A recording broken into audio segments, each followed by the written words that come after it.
Israeli Ambassador to the United Nations Danny Danon joins me. Nice to talk to you again, sir. I've done a little research, and the Ayatollah who has been eliminated had a net worth anywhere ranging from 95 billion to 200 billion.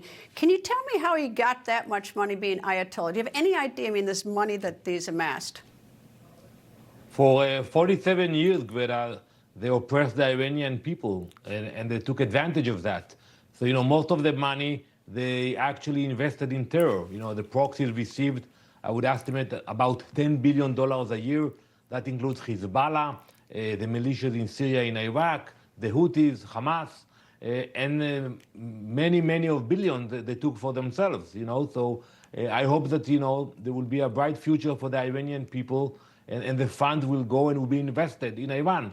When you look at Iran before the war, they had no heating in the winter and no air conditioning in the summer. The people of Iran suffered for generations. I think now, after the operation, hopefully, they will have a brighter future, and they will use their economy and their natural resources, especially oil and gas. They will use it for the people and not for this corrupt regime.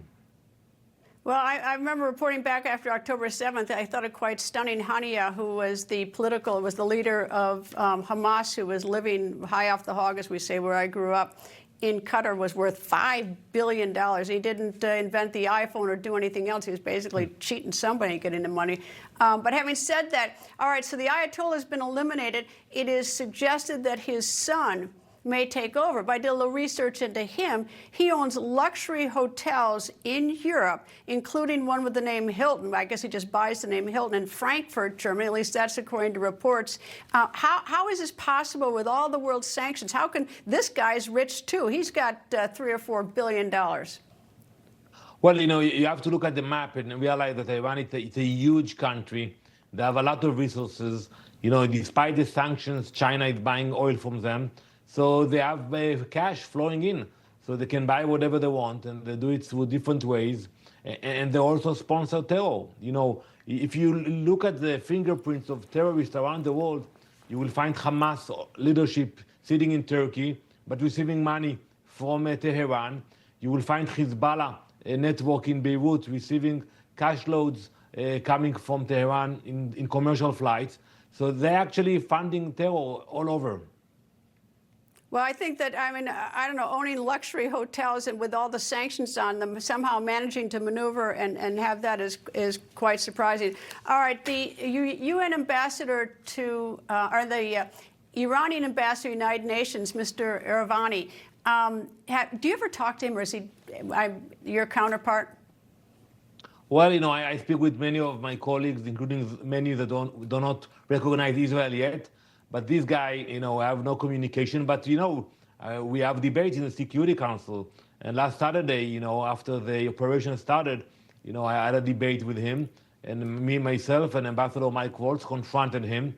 And I told him, to translate, the meaning of the words Marjbar America, Marjbar Israel, which means death to America, death to Israel. For 47 years, that's what they taught the people of the regime.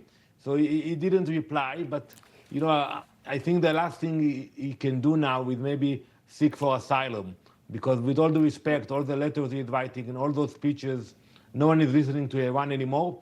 And I would add to that, Greta, I see today the leadership of the Gulf countries actually taking action against Iran. They are doing it quietly. I expect that in the next few days, it will become more public. They will push actions, resolutions condemning Iran, and maybe some of them will join the effort of the U.S. and Israel attacking Iran. All right. Well, President Trump says he's looking for unconditional surrender. You talked about the Iranian ambassador. You suggested he might seek asylum. Is there any indication? Because if I were in New York and I saw my home country was getting bombed, and I heard a president that was not letting up, and a country like Israel that doesn't let up, and now the Gulf states are brought into it, I'd rather live in New York. Is there any indication that anyone, even in the Iranian delegation, which I imagine is substantial, is seeking to surrender and seeking asylum? I think President Trump is absolutely right, telling them that. Usually those kind of things are being handled quietly. and I think that's the way to do it. But as you mentioned, Greta, they hear the voices. Even in New York, we see demonstrations of Iranian people demanding a new regime, demanding a change in Iran, demanding this regime will not stay in power. So I think they hear those voices also.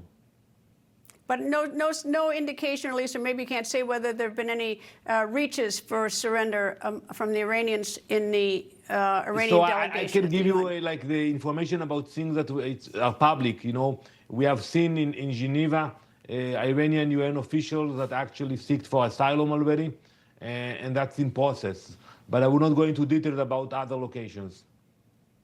Well, I must admit, reviewing this, especially since October 7th, when I've been covering it very closely and even making trips to Israel, is when you lead these terrorist groups, whether it's Haniyeh or Hamas or the Ayatollah, it's big. You get a lot of money. I mean, that's billions of dollars. I mean, even that is so suspect. Besides all the terror that they cause around the world, it's quite shocking. I don't know how they even managed to do it with the sanctions. Suggests these sanctions are nothing but sieves as well. Anyway, Ambassador Danny Danon, always nice to see you, sir. One last point. If you're looking for the money, we should look at the European countries. You know, unfortunately, the way they behave, it's shameful. Not all of them, many of them. And they are doing deals with Iran even as we speak. So when you look for the money, look at Europe. Yeah, well, I mean, it's Germany's Frankfurt for that hotel that's got a Hilton name on it. In the reports that that the Ayatollah's son has luxury properties in London. I mean, you go look all over Europe, and that's what it's rather shocking when supposedly these sanctions are to prevent things like that. Anyway, Ambassador, thank you, sir. Always nice to see you. Thank you very much. People think news just happens. It doesn't. It happens because there's someone there to capture the moment, to explain it and share it. That's my job. I go where news breaks and give you the facts. Join me for The Record on Newsmax.